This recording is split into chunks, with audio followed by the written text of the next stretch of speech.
Sony's first EV is coming out, and it's called the Afeela. You can pre-order it now. On 2026, you say it's going to start to ship. That sure looks a lot like a video game controller to me. My only complaint about this vehicle is it's up there in the Lucid price range. It's a high price range. You got a lot of competition from like the Mercedes EQS type products, all that, or you can go with a new car manufacturer called Sony. It's all monitors, all really fancy controls, and very, very much assisted driving is their plug, is what they want to go for.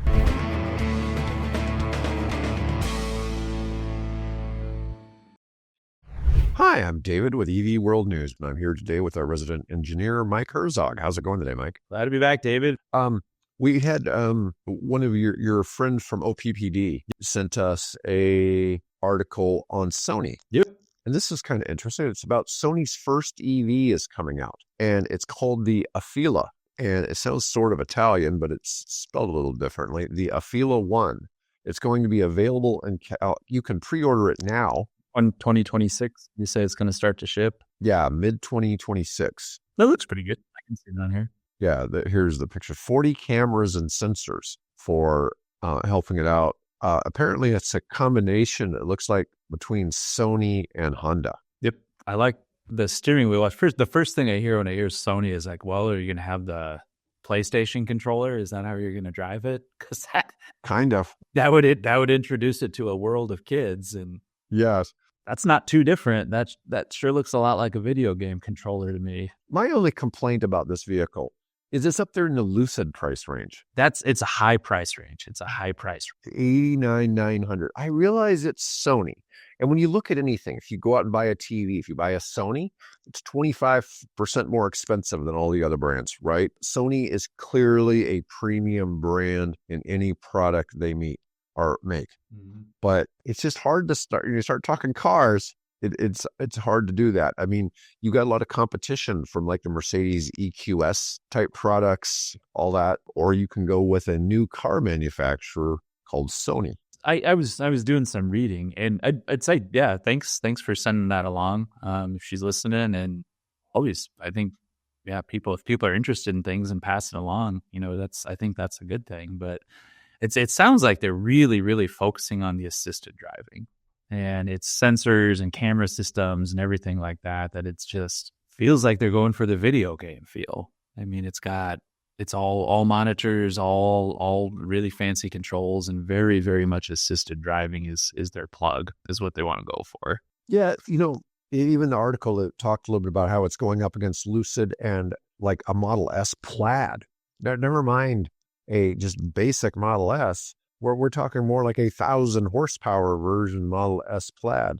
The Sony's going to have a 482 horsepower all-wheel drive powertrain, a 90 kilowatt hour battery that should give it a range of about 300 miles.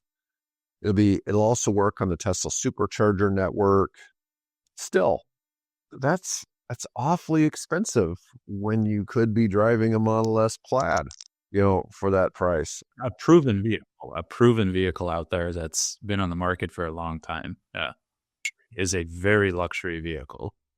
And to be honest, while it is a sharp-looking car, I'm not sure it just says, hey, this is a $90,000 car.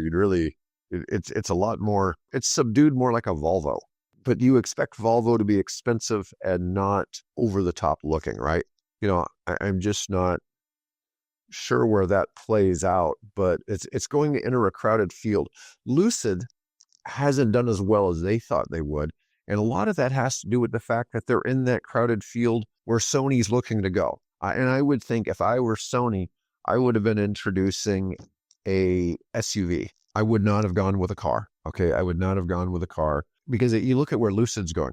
Lucid now has decided they're releasing the Gravity, which is significantly lower, which is an SUV. Yeah, because their idea of going into the luxury car market didn't do as well as they thought.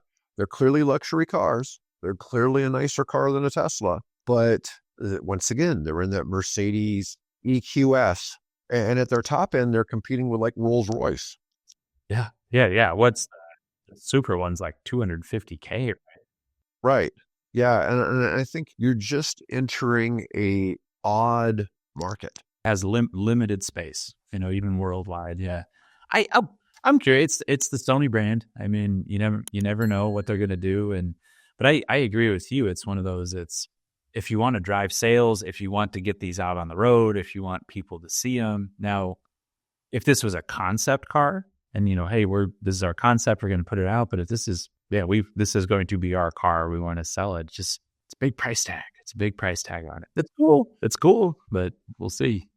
So let's look at Xiaomi, the Chinese cell phone manufacturer, and their car that looks like a Porsche knockoff. And they're selling it for $30,000, and they've already delivered 100,000 of these. Wow, that many. And then I look at the Sony's definitely going to be higher quality. Okay, we know that being Sony. Sony's not going to let something crappy go out the door. Okay, but it's just like the fact that there's no question the Porsche is far nicer than the Xiaomi, but it's when you're talking a car that's less than half the price, sometimes it makes you, wonder what you're getting when ultimately the purpose is to go down the road, right? And they both do that. I mean, I realize that with luxury cars, you're paying for some different things. You're paying for a different feel on the road.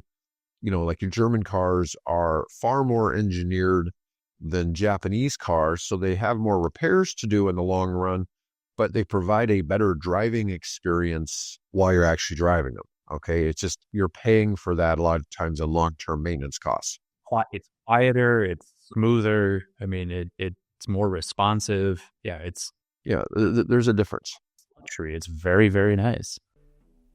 Hi, I'm David with EV World News. If you like this video, then please press the like button. If you like the content and would like to see more videos on electric vehicles, then please hit the subscribe button. If you have some feedback for us, please let us know in the comments. Have a great day.